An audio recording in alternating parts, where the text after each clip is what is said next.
Live from Miami, Florida. I am Linda. And I am Bella. And this is our podcast, Mostly Peaceful Latinas, where every week we will discuss current events, politics, pop culture, and everything else related to the state of the clown world. Hello and welcome to another episode of Mostly Peaceful Latinas. I'm your host, Bella. And I'm Linda. And before we get started, don't forget to show us support by smashing that subscribe button and giving us a like on our content. Like always, we really appreciate all the support that you guys continuously show us and the growth that we continue to see. So thank you guys for that. And with that being said, another day in the clown world. It's been about 2 weeks that we haven't been able to record, and we missed it so much. Our amazing producer had COVID.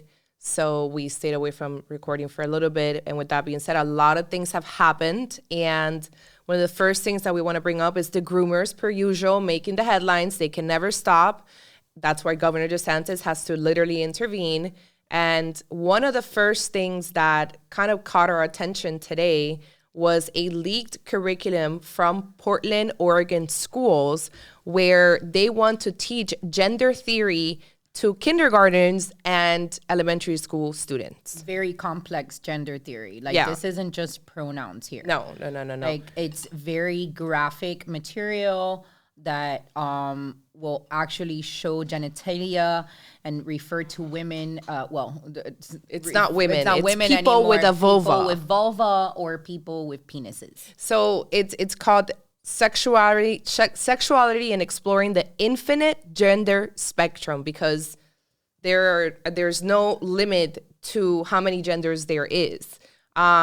Here is a graphic that I'll put on the screen. This came from Upward News, where it's what we were telling you earlier. It says person with a vulva, and it describes each body part. This is how they're trying to teach anatomy to first graders and kindergartens and second graders.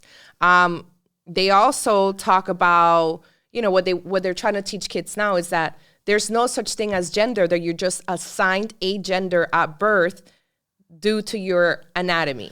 Well, right? They're turning it into a social justice thing, right? So somehow, according to the Portland public school system, even the terminology of trans is racially motivated somehow. Right. So they want to start replacing the terminology of trans as two spirits. Oh, wow. In order to include indigenous people. Right. They also said that the heterosexual system, it's an oppressive one, mostly Correct. Obviously from white people. So from the colonizers. From colonizers. It actually says from the colonizers. Right. So meaning that our entire existence prior to gender theory being a thing here, our entire existence since before Jesus, 10,000 years ago, is just obviously due to white people colonizing and making a structure for themselves only. So right? Part of the lesson plan also goes on to say that typical gender roles of male and female were created by grown-ups in an effort to separate people into groups. So they're vilifying the idea, first of all, vilifying grown-ups. So now Absolutely. Grown-ups are bad. Kids know more than grown-ups because they're really just buckets that they use in order to separate people. What they're trying to do is completely do away with genders. Yeah. The entire idea of male and female act as if though we're living in a time where that's no longer going to be relevant. You are either a, what is it that they call it? A birthing person. A birthing person. You've got person with vulva, person with a penis. What is it that they call breastfeeding now? Chest feeding. Chest feeding. We live in an upside down world where, at the rate that we're going in 10 years, the idea of gender would be obsolete. Yeah, and this is, again, why I always tell my followers and people that listen, it's like, I don't have to agree with the dude from China or Russia or other so-called dictators, right, in oppressive countries to understand why it is that they have taken such a hard stance against Western liberalism. Because why would you want this penetrating your culture? Does that make sense? No pun intended. Right. Why would you want this to be part of your culture? Do you see what I mean? It's like in Russia, they made the constitution what was it that they changed very recently, that,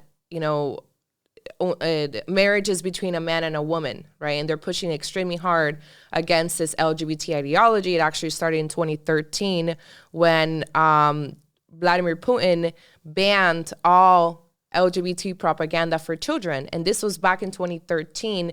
Obama gave him a lot of crap for that. And if you hear his explanation, it's a very rational one. And it was kind of like a warning for what was to come to the West, right? Maybe back then we didn't see it. We could have said, this guy is crazy. He just hates the LGBT community, hates gay people. But the reality is that everything that has been said, not just by him, by other leaders around the world who take a hard stance against, Western ideals, is that it's going to destroy our culture. It's going to destroy our nation. Right. We're going to have a bunch of confused children. I mean, look at Gen Z. Have you ever looked at the bios of Gen Z? Pronouns. Almost every single one of them has pronouns, right? It's kind of like they're making it like trendy. It's like fashion, right. TikTok and all these things. And so we're going to grow up in this society. And also that you have all these social justice warriors talking about you should use pronouns out of respect. I saw a video today, and you know what? We'll actually play that now. That aren't like serial killers like Ted Bundy. Does your mom say you have to be LGBT? No. I think she's what I want to be, but Go ahead, keep talking. Say what you're saying. My mom doesn't matter if I am gay or lesbian or any of that. She doesn't care. All she cares about is that I'm a part of it. And if I'm not a part of it, she'll try to convince me to join it. Because What? Are you saying right now? Facts. That I would convince you to join what? The LGBTQIA plus community. In the video, basically, there's a mom, and she's got the camera turned on to both of her sons, and they're having a conversation about LGBTQ plus the LGBTQ plus community. And the son goes on to say, a small kid, must be around 7, 8 years old, and he says, "My mom doesn't care if I'm gay or I'm a lesbian. She just cares that I'm LGBT." And the mom's like, "What are you saying?" And he's like, "The truth, that you want me to be LGBT." And then, of course, the video cuts automatically. Yes. But that's where we are at. And realistically, we have no idea what the repercussions of this are going to be 10, 15 years down the line, when you are already preparing. I mean, in this material in particular in Portland that's geared towards kindergarteners. Right. We're talking about kids as young as 5, 6, 7 years old. They're learning that part of what they're teaching them is also that puberty blockers are supposed to be this super normal thing, that getting kids on puberty blockers, when you hit puberty, if you really haven't decided what gender you want to be, then you can put a pause to that by taking puberty blockers. They also push for the double mastectomies. So these are things, when you hear the testimonies of people that have gone through these transitions and then go through the detransitions, it's heartbreaking. And we have no idea the kind of repercussions that this is going to have over a 10, 15-year period for an entire generation that's now being brainwashed into thinking that gender is just a social norm and it doesn't exist. Not so much about just gender. I remember the idea when I was younger, Britney Spears was huge, right? Right. And I remember news breaking everywhere. It was like, did Britney get her boobs done? Did Britney get her boobs done? It's like, she's so young. Why would Britney get surgery? Same thing with Kylie Jenner. Why would Kylie Jenner get her lips done? So it's like, there's a basic societal understanding that kids getting plastic surgery sends the wrong message as far as to their own confidence with their own body, with how it is that they're built. The idea of a 16-year-old getting breast implants sounds completely ridiculous, and will defend that it's like body positivity and you don't need that and all these other things. But on the same side of the other side of the token, we're pushing for double mastectomies for kindergarten. Well, if you think about it, when you go to a plastic surgeon, like you can't get a breast augmentation until you're 18 years old, right? And it's like that for most plastic surgeries or anything else that you want to do as enhancements. Cosmetics, right? You can't. So the idea that children should begin to make these life-altering decisions in their teens or to stop their puberty is just it's just insanity. And it honestly, honest to God, like it's to me is medical malpractice. And I agree with the governors that are trying to pass legislation or the legislative branches in each state that are trying to pass these laws that are going to hold these medical examiners or doctors accountable for these surgeries. It should actually be the norm that you shouldn't be able to do that. Absolutely. Period. And the kids should be protected. And then not that to lead to the other side of the conversation, which is this over-sexualizing of children will only inevitably lead to a desire or a push by the same radical left to accept and normalize pedophilia. Right. That's where we're headed. That's literally where we're headed. I mean, you know, we briefly talk about the Weimar Republic because we can't talk about it, blah, blah, blah. It's not really taught in history. But the Weimar Republic, which was 1930s Germany, a very liberal, free society, there was actually like teen prostitution. Right. Like that was like normalized. A children prostitution. And it didn't start that way. It started with a snowball effect of just, well, this is acceptable, then this is acceptable, then you know what, if all these things are acceptable, then why not teen prostitutes? Because they can consent. So that's where we're headed. You know, speaking of groomers and speaking of all this sexualization, our friend Jamie, who's the founder. Our friend Jamie, the founder of Gays Against Groomers. Yes. She's been all over the liberal media. They're attacking her so hard for what she's doing because apparently if you're a lesbian woman, you can't have your own opinion against the sexualization of children. A double minority. Jamie is a Jewish lesbian.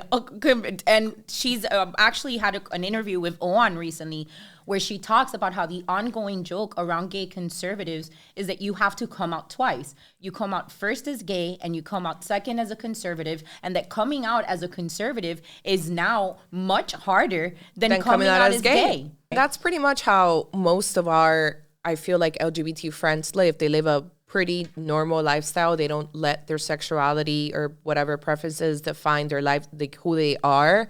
And, you know, with Jamie and Gays Against Groomers, it's caught on fire. I mean, they even, I think, had a chapter like in Ireland, which recently got their account shut down on Twitter.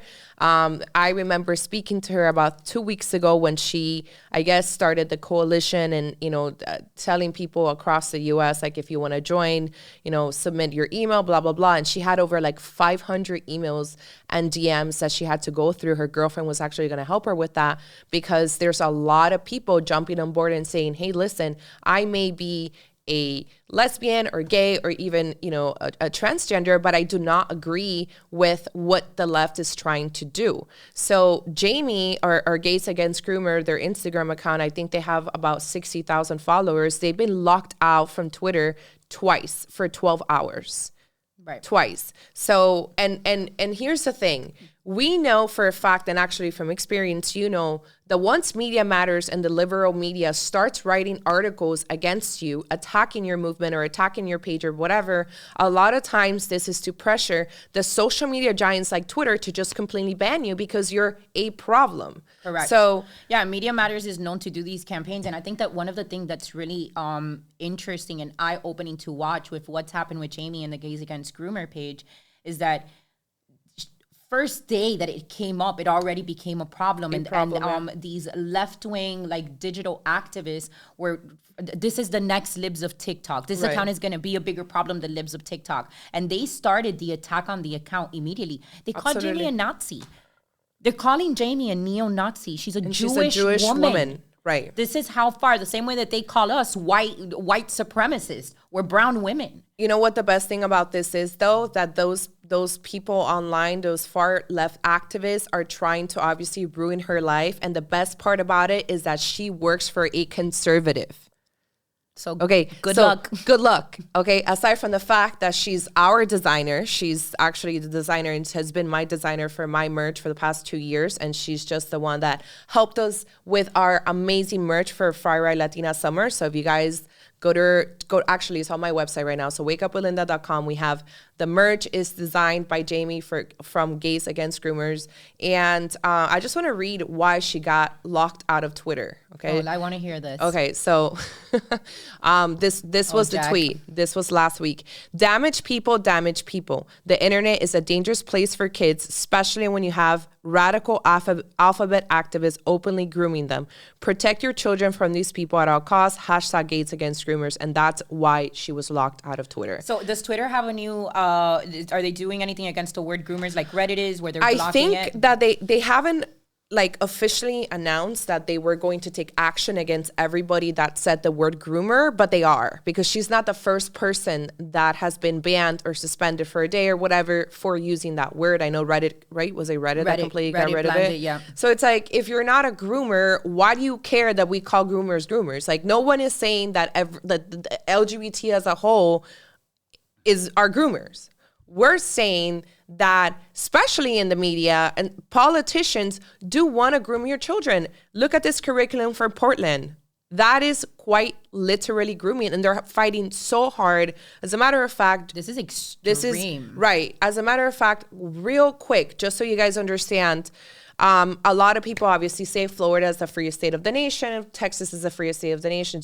We know that even when there's state laws, municipalities, counties are going to try to do their same thing and go around whatever the governor or whatever legislation says to do whatever they want to do. It's actually happening here in Miami-Dade. Right. So Governor DeSantis signs the law, the so-called the Parental Rights to Education bill, also known as Don't Say Gay.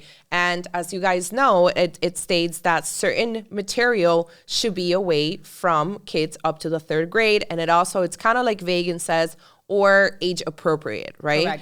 Correct. And so Miami-Dade School Board, they wanted to have certain books that talked about abortion, that talked about the Plan B, that talked about, this infinite rainbow genders. And so what ended up happening was that our friends at CCDF, which is an organization that is fighting at the local level to hold politicians accountable, they go through these books that were going to be approved or that were approved by the Miami-Dade School Board. And because there should be a committee. So here's there the should thing. Be there a committee, should be correct. a committee that's set up that apparently, from what I hear at the last school board meeting, hasn't been set up.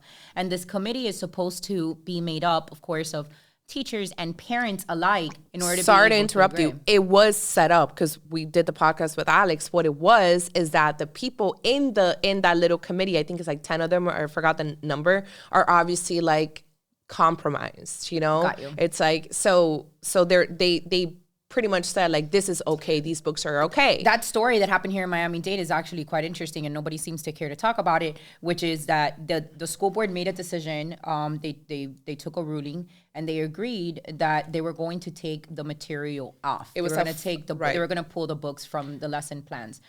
Come back a week later and they have an emergency meeting. What it was is that there was a lot of media hits, New York Times, Washington Post, obviously local news. Well, clearly. The entire left-wing media establishment hits these hits back and says, Miami-Dade School Board is taking away the books. The books, quite literally, some of them were talking about terminating pregnancy to like 11th graders. Like, why do you need to know that? And their whole excuse was that, they don't want to teach kids sexual education. It's like, no, we do want to teach kids sexual education, but that it's age appropriate. And right? Starting with the fact that there's actually already Florida legislation that exists that says that Florida is a state that when they're teaching sex ed, they're supposed to prioritize abstinence. Right. Not glorify abortion. Right. So there's this entire blowout by the media. And so last Thursday, they have the Miami-Dade School Board says we're going to have an emergency meeting to fight back and I guess re-vote on this decision. And they use something like about Robert's Rules of Law. I'm not going to get into it, but that's how they use like a loophole to try to get this item back into the floor. Well, I don't know if you saw the clip where so they take it back to the floor. They vote on it, and then basically they recall the original vote. So the books were going to end up coming back. I think that now they're going to take away some of the chapters. Right. Point of the matter is that the school board member who's the deciding factor that changes the original vote, one vote, Perla Tavares Hammond, who's a 26-year vet on the Miami-Dade County School Board, actually speaks out about what a rough week she's had since that decision was made because of the hate mail that she was receiving, but more importantly, specifically the threats. In fact, let's play that clip because I think that it's important to listen to Perla. It's been very difficult the last few days since last week. I certainly been disrespected. I've been threatened. But you know what? All right, so in this video, Perla's clearly saying that she was threatened. A woman who just last week voted to get rid of the books, now changed her vote through intimidation. Yeah. And nothing is done. Nothing and then is they done. have the audacity to call us the extremists for just showing up and voicing concerns at school board meetings. But this is also a problem with the right. Okay, so when the original vote, it was a 5-4 vote that the books had gotten banned. And I posted it on my story. I said, congratulations to the parents of Miami-Dade citizens, blah, blah, blah. I get all these DMs from people. Bunch of DMs. Oh my God, that was a close call. I can't believe we have this many communists in the school board. And I'm like, dude, here's the problem. You guys aren't involved.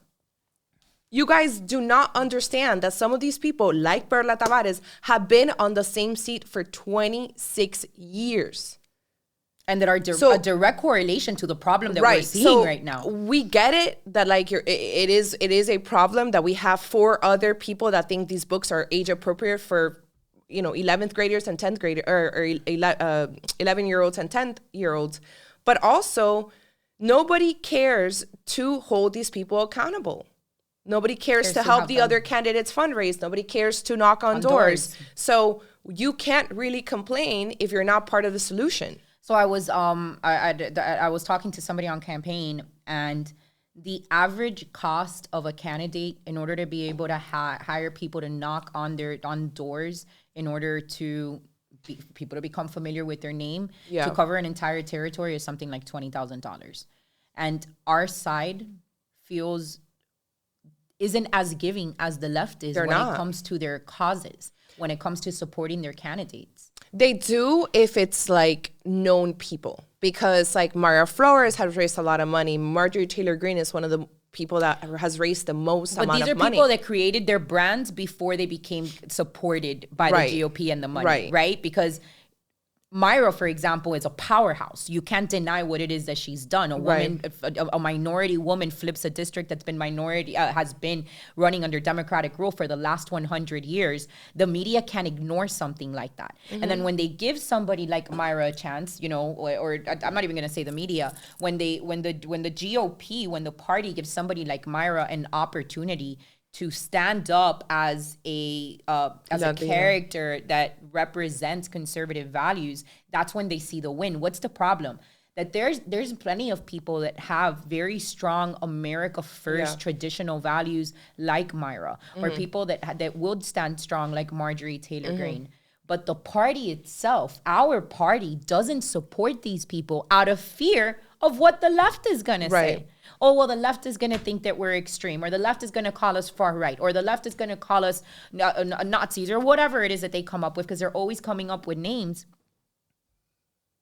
It holds them back from truly backing up candidates that would really represent. And there's also a GOP establishment. So here in the Miami-Dade School Board, there's about 4 seats or 3 seats that could be flipped. And 2 of them are actually backed. 2 of the candidates are backed by DeSantis. They're backed by the GOP, and they have a lot of support. They've raised a good amount of money. There's another candidate for District 6. Her name is Sandra, I forgot her last name, Missouri. And she is running against a GOP establishment woman, Maritere, right? Maritere, who's the cousin of Rep. Carlos Jimenez, who was the mayor of Miami-Dade. It's obviously the entire, Cuban support of Miami-Dade. And so she's been left out in the cold.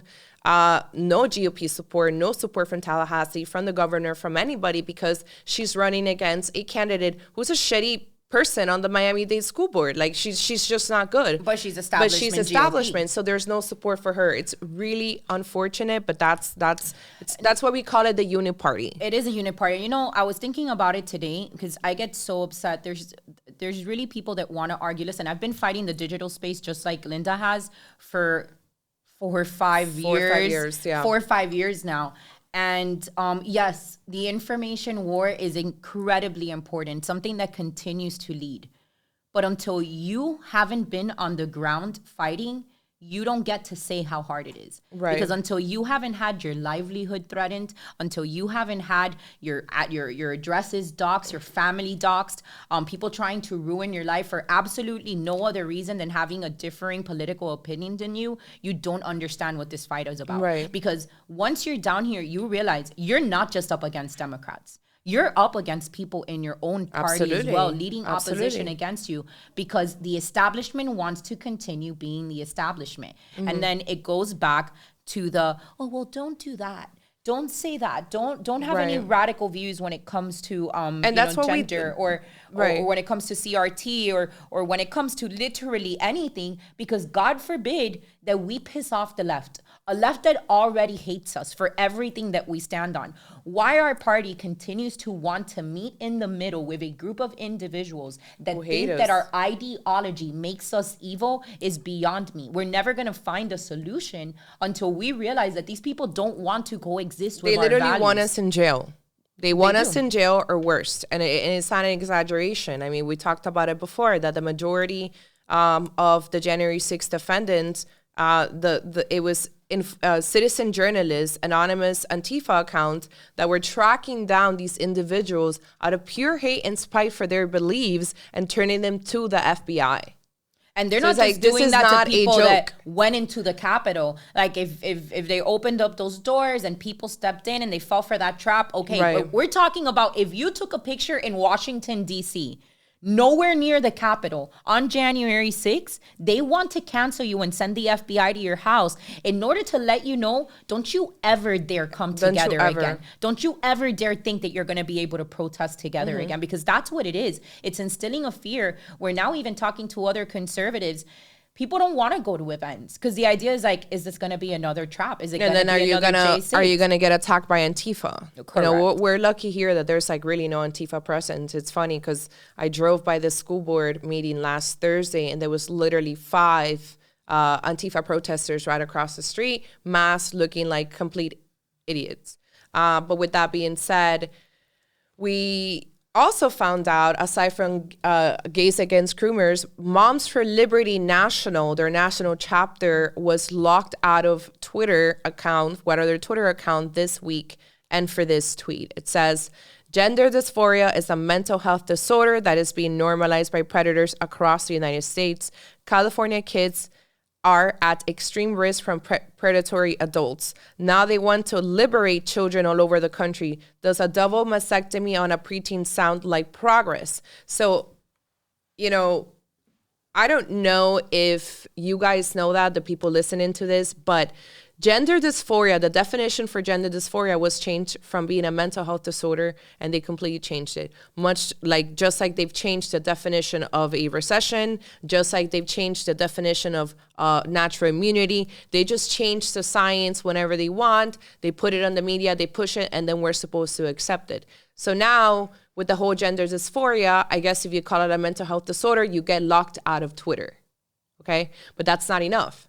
Moms for Liberty's PayPal was also banned, or their funds were actually withheld by PayPal. And I don't necessarily know their excuse. I think they said it was... So they claim it's... So the ESG, and let me tell you guys a little bit about the ESG, right? So the ESG is the environmental... Environmental, social, and corporate governance is an approach to evaluating the extent to which a corporation works on behalf of social goals. So basically what they're doing is that financial institutions, whether it be banks, credit card companies, the bigger funding companies, things of that nature, are making decisions of who they accept as clients based off what their social and political It's like a social views credit are. score. It's a social credit score at its core. Yeah. So if your company stands for the wrong political ideology, then they can choose not to do business with you. But the problem is that we're talking about very essential services that most individuals need. Moms for Liberty, just like anybody else, needs a bank account. They're a 501(c)(4), I think. So they're, I think, like a nonprofit or something like that. But either way, this has been happening for years. I mean, it first started with like the Alex Jones of the world, the Laura Loomers of the world and stuff like that. But now we're talking about advocacy groups for moms from the conservative side. And of course, they're getting hit by these tech giants or whatever you want to call them. As a result, Governor DeSantis I think it was like Monday, right? Or later last week, where he declared that Florida was going to fight against these work companies that discriminate against people and companies over their religious or political views. And it's something that we've been saying for the longest time, that at a state level, obviously we're not going to get this at a federal level because Joe Biden's president, but at a state level, governors and legislatures need to fight against these companies. And it's unfortunate because we keep growing the government. We're having to pass all these legislations to keep companies from doing so, which is kind of like, to me, against the principle of like conservatism and less government. But it's like, it's not enough. Like, when are you guys going to stop? If we don't do this, then you're just going to have you're going to have a two-tier system where if you say something that somebody doesn't like online, that you can't be on PayPal, you can't be on Twitter, you can't have banking. They've taken people out of Chase before. They've taken banking out of Bank of America, out of Chase. They've locked people out of Cash Apps, Venmos, all financial institutions. So what DeSantis basically says is that he will be revisiting he's going to be proposing legislation for the 2023 legislative session that will prohibit banks, credit card companies, and money transmitters from discriminating against customers for their religious, political, or social beliefs, prohibit the state board administration fund managers from considering ESG, which is what I just spoke about the environmental factors when investing the state's money. So apparently this is even something that we need to worry about at a state money because at a state level. And then require that SBA fund managers to only consider maximizing the return of investment on behalf of Florida retirees. So it's like, now we're not even looking at, like, if you're a business, you're a financial professional and you're looking at a company that could potentially benefit the citizens of Florida in general, something that could bring money into the state, that's not enough. What they're looking at, is this a social justice cause? Because if it isn't, then we don't want it here. Isn't it funny how Antifa is able to be on GoFundMe, on PayPal, on Cash App, on Venmo, to fundraise against their cause? That's what they all live off. And in fact, recently there was another Chaz zone over in some forest in Georgia, and I saw it myself. I actually reported it because why not? That they were fundraising their little anarchist paradise through GoFundMe. Yep. Conservatives aren't even allowed to be on GoFundMe. They're not. I think they even shut down Candace Owens one time. She was like, it doesn't even, your case doesn't even have to be something that's relative to politics. If you've got like a hater somewhere who's going to email them and be like, hey, this person has some controversial views when it comes to the groomers, whatever, they'll ban you and they'll take away your GoFundMe from that. Yeah. So, we wanted actually. Something else that they should look into is Twitter. I've been saying for a very long time, and we experience it ourselves, that Twitter is a paradise for political persecution, for online political persecution. For the past 4 or 5 years, they have allowed these anonymous Antifa accounts to run wild, dox people, intimidate, harass, and it's a free-for-all. And it's something that needs to be addressed, that the GOP needs to take into consideration, that Florida legislature, Governor DeSantis, we need to make noise and make sure that they know what's going on, because we can do the same. No, we can't. can't. And I think that it just goes back, I know that the idea has been tossed around in the past about a digital bill of rights, right? Like how are our rights protected on the digital space? Because they always fall back into, well, Twitter's a private company, so they can choose to act. But we're living in an age where the digital field is just as important as the realm that we walk in and day out, especially as we start seeing more of a push for people to transition into a metaverse. But there's this societal push to push us more into this metaverse type of reality, while at the same time letting us know the metaverse is only going to be open to one group of people. Absolutely.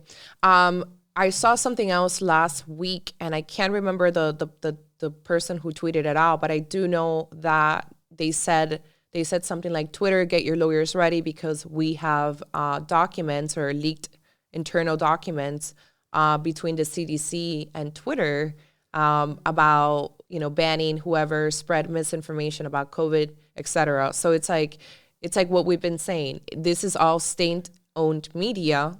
We talk about the Chinese and the Russian propaganda, but Ron Paul said it best very recently. There's no bigger spreader of propaganda than the U.S., than Washington, D.C. So, speaking of the Chinese, our girl. Please pull up the meme. Okay, let's put up this.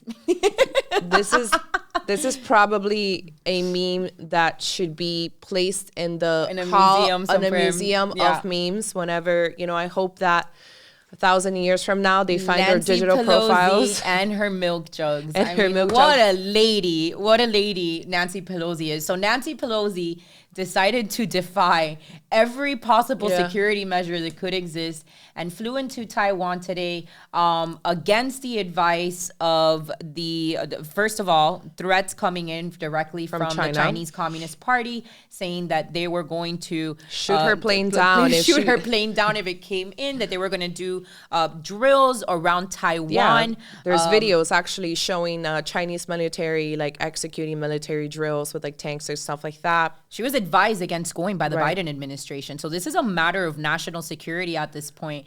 I got a phone call from my dad, which was hysterical. I wish that I could play that. He calls me, he's like, ahora van a empezar con la Nancy Pelosi a ponerla como la caballota y la potra.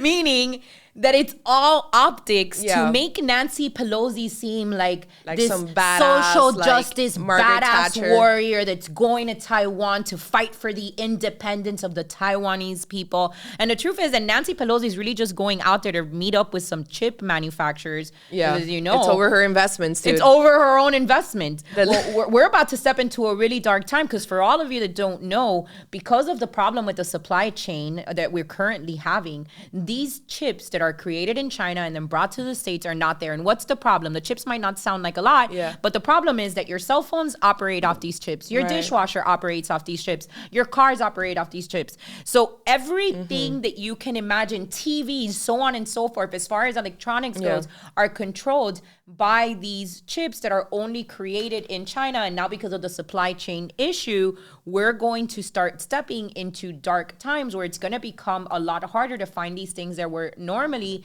just very readily available. Yeah. So Nancy Pelosi, I read? All of international media is all over Nancy Pelosi defying the Communist Party of China in order to be able to go into Taiwan and stand in unison for the democracy of Taiwan. The Taiwanese. This is actually what one of the Chinese state officials said on Twitter. He says, Pelosi is in Singapore and will fly to South Korea en route to Taiwan after visiting Malaysia. The PLA has clearly been well prepared. If she dares to stop in Taiwan, it will be the moment to ignite the powder keg of the situation in the Taiwan Straits. So the Chinese are not very happy with our beloved Nance. It's a challenge of them, because if they're saying, if you come here, we're going to shoot down, what you're doing is you're creating a world crisis. What happens if the Chinese government actually shoots down Pelosi? They're always trying them. Yeah, and that's the problem. Them. Yeah. And trying, the Russians, they're just always trying them. But that's we'll see how that goes. I saw a hilarious meme by the typical liberal that's like a guy getting ready with like popcorn. He's like, what was he say? He's like, me getting ready to watch World War III because some old lady decided to go handle her investments or was pissed off about her investments and stuff like that. So, oh, Nancy, thank you so much for setting off World War III or not. I don't really know what's going to happen, but it sounds completely insane. And clearly, there's a lot of noise coming that, you know, there is a lot of propaganda involved, even like on the Taiwan side coming out of with this visit. So it's clearly all optics, media, get attention. What they're getting ready to put up Nancy Pelosi for as some kind of like super kawayota, like my dad called her today. I guess that we'll have to wait and see. But you know what else? Speaking of propaganda, really quick, I was on Twitter the other day and I searched like Ukraine. I honestly have not been following up at all on the Russia-Ukraine situation for the past like month. But for some reason I decided to do so. And I ran into a video of a concert, right? And where it's now Russian controlled territory. And people are super happy. They're enjoying themselves. They're having like, it's just like normal life is going on in what's now Russian controlled territory of Ukraine. And, you know, people are commenting and saying like, well, what's this? Like, I thought you guys said like, these people were like pissed off and oppressed and like, you know, under the iron fists of Vladimir Putin. And it's like people just enjoying themselves raging at a concert. So, you know, I don't know if you saw that there was actually a New York Times article that dropped earlier on. I want to say it was on Monday, where the Biden administration is actually commenting how they're not putting their full trust in Zelensky anymore and that they have doubt. So it looks like they're gearing up to start making their distance. But they just gave him a Vogue photo shoot for him and the first lady. Yeah, well, I mean, apparently, you know, I mean, that's the least of it. They just gave him billions and they of just our actually today, they announced that they were going to give him like 500 more millions or billions or whatever. They'll find another way of washing the money. You know how it goes. But it definitely, they're gearing up to something because it's not the headline of the article, but it very much in there, there's a statement made by the Biden administration that they're not very happy with the current state of Ukraine. I mean, and that they're having doubts about the relationship with Zelensky and where his intentions could potentially So this war started back in April, right? Yeah. And I was doing a lot of posts on my story debunking the propaganda that was happening about the grandmas and the sunflowers and the ghost of Kiev and all these things. Like some of the propaganda that was actually being passed around the internet were from movie scenes. Like that's how bad it was. Obviously, you had a lot of people pissed off, especially Ukrainians who were acting like liberals. Oh, even if it's propaganda, like shit is still going down and stuff like that. And I'm like, okay, well, my job as a citizen journalist or as a, you know, whatever social media person is to debunk, not my job, but like, it's like what I like to do is like debunk the propaganda. And one of the things that they kept saying, especially I remember for Dan Crenshaw, the biggest rhino of them all, was that the Russians were losing the war, that they were losing, I don't know how many soldiers per day, that they could not fight at night, that this was going to be an easy cake. And what we're finding out right now is that it was actually the opposite, where Ukrainian soldiers are still dying every single day, where they're not winning the war, where the Russians gained all this territory. So for all these months, they convinced the American people and obviously the Ukrainian people too, we feel for them, that this was going to be an easy win for them because the U.S. was backing them up. People are not understanding that Putin is not just, they're beating NATO. Yep. Like they don't want to say it. They can't say it. It's going to look so bad on them. But this is a fight in a war against NATO and the Russians are winning it. Mm-hmm. So, so that's pretty interesting. In pop culture, our girl, honestly, I've always been pro Shakira and her tax evasion or tax fraud. I'm for it. She just like notched up like 7 like I was like here with her and now she came like here. So our girl Shakira may go to jail. So the Spanish authorities are actually accusing her of failure to pay taxes for the last like 8 years. It was an 8-year span dating from 2014 So they're accusing her of tax fraud. She faces up to 8 years in prison because she failed to pay nearly $15 million in taxes. And prosecutors said that they would also seek a fine of $24.5 million. She says she's going to let the courts handle it. She said that? Yeah, she says she's going to let the courts handle it, that she doesn't really have to make a defense for herself, that she has faith that justice is going to prevail.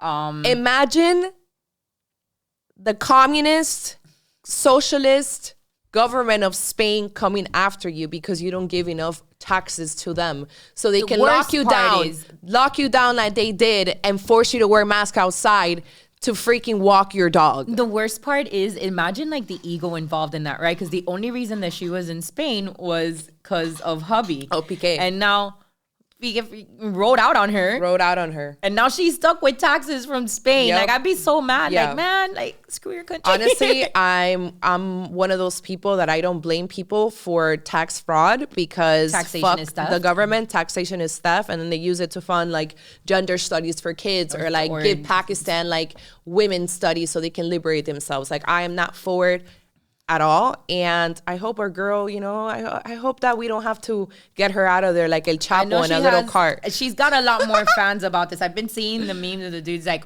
when I found out that Shakira was evading taxes, and it's like up 10 notches. Absolutely. Shakira's definitely taking the win on that. And let's go on to Miami-Dade news. News in Miami-Dade news. So we have really very exciting stuff coming out of Miami-Dade for Republicans. We've definitely gotten a win. So over the last 30 days, the Democrats have lost 241 Hispanic voters. Wow. And Republicans have gained 2,409 voters this month alone. Suck it. I want to see you guys try and beat us when it comes down to election time come November. Absolutely. We've been seeing the trend. Absolutely. And it's important to remind people that immediately after the 2020 elections, they started targeting the Latino voters who really helped Trump, not just, we know what happened during the election. We can't talk about it, but really helped Trump win Florida. It was the South Florida vote that they were so focused on. What's happened after that is the amount of attacks against even us. People of influence. With a voice. It's anybody that's got some kind of media, voice and influence in the media. They have literally launched a full-on attack against Latinos because Latinos are flipping to the Republican side at a faster rate than any other minority. Yes, the majority of the Latino population still overwhelmingly votes for Democrat, but they have been losing. And every single time they do polls, Biden is down. At a worst rating with the Latino population than any other race. It was down to like right? a 30% something. And then he went down even more. Further. He went down even further. I think I saw something like 18% the last time. I'd have to go back and check. Remember that the majority of these Latinos that voted for Biden obviously did it because they hated Trump. There was a narrative created about him being racist, yada, yada, yada, xenophobe and stuff like that. But now they're looking back and saying, dude, gas is up. Groceries are more expensive than ever. There's all these national security threats. You're trying to confuse children, and you have what's the name? Rachel Levine, who's a transgender woman, as the assistant health secretary, pushing and saying that gender puberty blockers should be available to all teens in case they have the wrong puberty. So you're really not making a case for yourself with the Latino population. There's also, I found an interesting statistic the other day, and I can't say the exact number, but there's also a lot of Democrats that are pro-life. Yeah. I wouldn't say an overwhelming amount. It might be a very small minority. In fact, it was a few weeks ago when the whole Roe v. Wade was going on, where radical left-wing activists were attacking a church service somewhere in California. And the majority of the population there was a Latino population at church on a Sunday, many of them who do vote Democrat. So when these activists came in and started chanting and saying all these crazy things, you saw these Latino, people get up and say, "Hey, listen, we're with you. Like, we get it. Like, you know what I mean? Like, but this is not the time." So now you're attacking your own people at the church services and other places, you're going to have them say, well, this is where the No more. pushback is going to No come more. back, and what we've always talked about.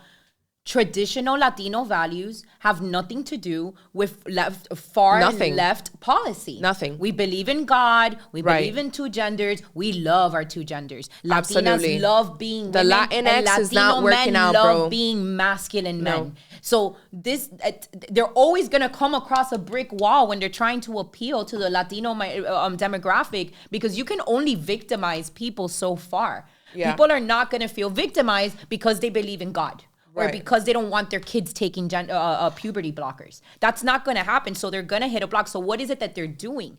It's happened, like you said, from the morning of November 4th, 2020, when Trump gained headway with the Latino vote down here in South Florida. We woke up in November 4th, and immediately there was an attack on Latinos down here in South Florida. well, let's give Why? a shout out to Jenny Lee Molina really quick on that article that she wrote right after the 2020 election. So Yeah. you guys know Jenny Lee Molina is a PR powerhouse here in South Florida.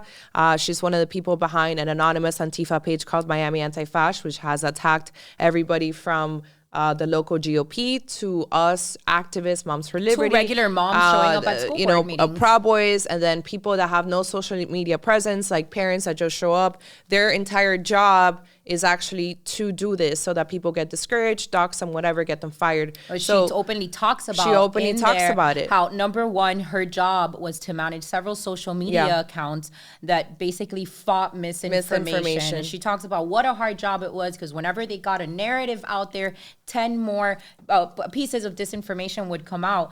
But she goes on to say in the article how the media, the conservative disinformers, if you will, have labeled Biden a communist in order to be able to appeal to the fear of people who have survived communism. We talked about this before. I take offense to this. Yes, there is trauma. My family escaped communism. My father was left an orphan after his father was assassinated for fighting against the Communist Party of Cuba. My grandmother spent 9 years in prison as a political prisoner for opposing the Castro regime. My father was left an orphan and forced out of his country. Stories like my family, including the story of Jenny Lee Molina, are many. And these people aren't acting out of an unconscious trauma. It's like, oh, you guys, that could never happen here. They're speaking, it's the voice of experience. They've seen the deterioration of their own countries. And seeing that deterioration is what gives them the foresight, not trauma, to be able to see what direction this country is headed in. So since November 4th, the argument has been to discredit Latinos, particularly here in South Florida. Why? Because you have a huge number of Cubans, of Venezuelans, of Nicaraguans that understand communism, that fled communism, saw what it did to their families. So because they can't stop the blowback of basically selling communism to people that survived communism, they have to discredit the people that oppose it. They're like, oh, well, if you're opposing it, then you're just traumatized. Right. You don't really understand the way that the United States work. All you got to do is look at Joe Biden's policies. No, ma'am, I'm looking at Joe Biden's policies. It's precisely why I'm in fear of this country. I was that person. I was that real arrogant and American thinking. It's particularly as a first generation American, where I remember my parents telling me, what do you mean you're going to vote for Obama? Oh my God, my daughter's a communist. I'd be like, you guys are so extreme. I'm not a communist. I'm a Democrat. It's not the same thing. And saying you guys are just traumatized. America has a constitution and a Bill of Rights, and that will never happen here. And yet here we are. Yeah, but they're social justice warriors, and they're trying to redefine the entire Latino culture. So it's like, our other friend Sonia Diaz says, it's like, well, everybody that I disagree with happens to be a fascist.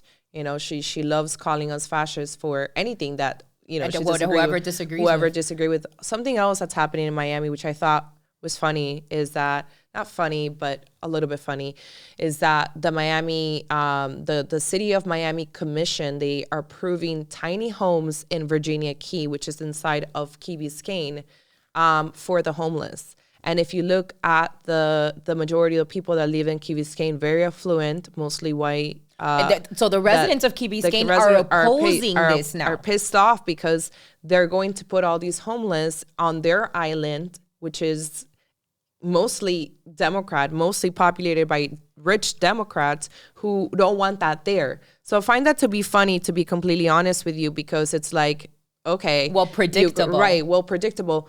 This is exactly what happened in places like LA, where you have these rich, white, affluent voters, mostly Democrat, who feel bad for the transgenders and the blacks and Black Lives Matter and stuff like that. And now they're suffering the consequences of voting for these social justice commissioners, social justice mayors, district attorneys, and stuff like that. Now they're having to get armed security. Now they're having to flee to other states because they completely ruined their city based on woke policies. So more to come on what's going to happen with that. I think that people are pushing back, but it's going to be pretty funny if they do dump all these homeless in their beautiful, expensive, exclusive island. You get, it's like the Joker meme. You get what you deserve.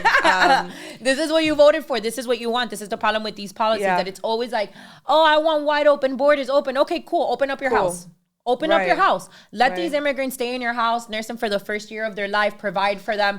Oh, you're not willing to do that. You want the government to do that. Same thing where you want a place for them to shoot up heroin and give them free needles until it's happening in your backyard. Until it's happening right in front of your house in your rich neighborhood. And then that's a problem. Speaking of that, I have a video I just didn't post it of a Portland resident. You know, it was a white woman. She's a Portland resident, and she says that she's sick and tired of the homeless problem because they're literally camping in their front lawns, and they really can't do anything about it because they get kicked out and then they come back. And she's just like, you know, she's over it. She's like, I'm completely over it. It's just getting out of control because these people are now no longer living somewhere in the middle of like downtown or on their own. It's like they're literally posting in front of your homes. You have all these homeless in front of your homes, on your front lawn, your backyard, whatever. These people are going to start stealing. You see what I mean? So it's just funny to see the reaction and the pushback now from what's mostly social justice warrior voters. Dealing with the repercussions of their own voting actions. So we'll see what happens there. We'll see where that goes. Miami is a very special place. We have an episode that we're planning out to talk about just, you know. Exposing all of our enemies, exposing everybody that's been behind this Miami Antifa page. Some of you guys may have seen our last week. We were doing so. We got a lot of influencers and media behind it. I think over like 2 million impressions on Twitter alone. We're not done. You know, if our enemies are listening to this, we're not done. We've just been busy with other stuff in our life and whatnot. But we are coming to an end of this episode. It's going to be amazing what we have in store for you guys. I do want to ask that you please like, share, and subscribe once again. Help us grow. We have new merch. Check out the merch store. Support Far Right Latina Summer. Far Right Latino Summer as well. Our production that we pay completely out of pocket. We're not funded by the deep state or the Illuminati like some of the other podcasters out there. We have to pay for everything out of our own blood, sweat, and tears. So if you can show some kindness, check out the merch. It's actually super fly. Super cute. Yeah, super cute. And we'll be back next week. We'll see you guys next week. Bye.